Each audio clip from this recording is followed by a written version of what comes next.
আল্লাহ বিশেষ করে আমাদের ভাই শরীফ ওসমান হাদি, আল্লাহ আপনার বান্দা, আমরা যতটুকু দেখেছি আল্লাহ সৎ সাহসিকতার সাথে জুলুমের বিরুদ্ধে সে কথা বলে, অন্যায়ের বিরুদ্ধে কাজ করে, অবিচারের বিরুদ্ধে ইনসাফের পক্ষে আল্লাহ সে বলিষ্ঠ কণ্ঠে কথা বলেছে। আল্লাহ ইলাহাল আলামিন জীবন মৃত্যুর সন্ধিক্ষণে আল্লাহ গুরুতর অসুস্থ অবস্থায় হামলা করে আল্লাহ গুলিবিদ্ধ অবস্থায় হাসপাতালের বিছানায় শায়িত।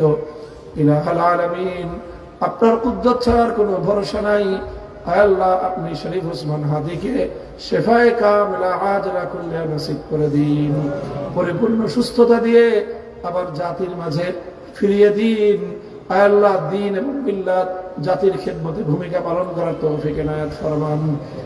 আল্লাহ যারা দেশের মধ্যে মানুষের জন্য ক্ষতির কারণ হয়ে আছে আল্লাহ তাদের সকলকে আপনি হেদায়েত নসিব ফরমান। আল্লাহ হেদায়েত যাদের কপালে নাই আল্লাহ তাদেরকে সর্বতভাবে আপনি নির্মূল করে দিন। আল্লাহ উম্মতকে আবার কোরআন সুন্নাতের পথে ফিরে আসার তৌফিক এনায়েত ফরমান। ইলাহাল আলামিন।